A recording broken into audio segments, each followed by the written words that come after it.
A strike at America's eastern and Gulf Coast ports appears to be all but certain at this hour. Dock workers are set to walk off the job at midnight after negotiations between the US Maritime Association and the International Long-shoremen Association made no progress today. Yeah, this is a big deal, and so the focus is really on how this will impact consumers, on both pricing and shipping as that grinds to a halt.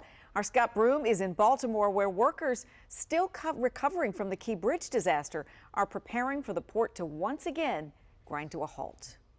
The union workers who load and unload ships, known as longshoremen, are the workers preparing to strike. Here in Baltimore, for every one of the 2,400 dock workers, there are truckers and other workers not on strike in support industries who could end up as collateral damage. And then there's the potential impact to consumers everywhere, from imported car dealerships to retail store shelves. The economic damage could total $2 billion in the first week if the strike drags on, according to analysts. 43% of the nation's imports flow through the 36 eastern and Gulf Coast ports, including Baltimore, affected by this strike. Some of the longshoremen here in Baltimore talked about the stakes for them. There are no second chances at the Port of Baltimore. It's an extremely dangerous job. In terms of the strike, which we hope to avoid, everyone starts back at zero.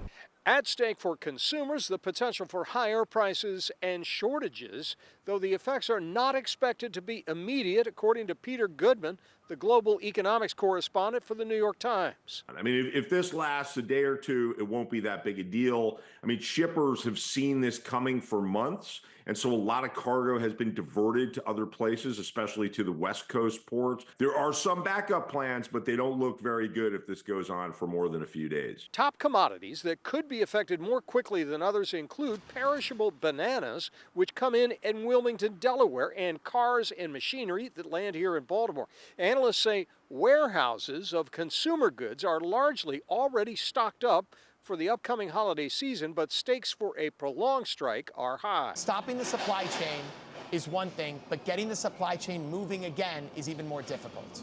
The International Longshoremen's Union, representing 85,000 workers, is rejecting the shipping industry's offer of a 40% wage increase over 6 years, in part because the shippers are not giving in on protections for workers from future automation. After COVID, industry experts say the shippers are swimming in $400 billion in profits, and the ILA wants a bigger share. Here in Baltimore, sources tell me the striking longshoremen will continue to get cruise ships in and out, and they'll also move military cargo if needed, but everything else stops at midnight. In Baltimore, Scott Broom, WUSA 9.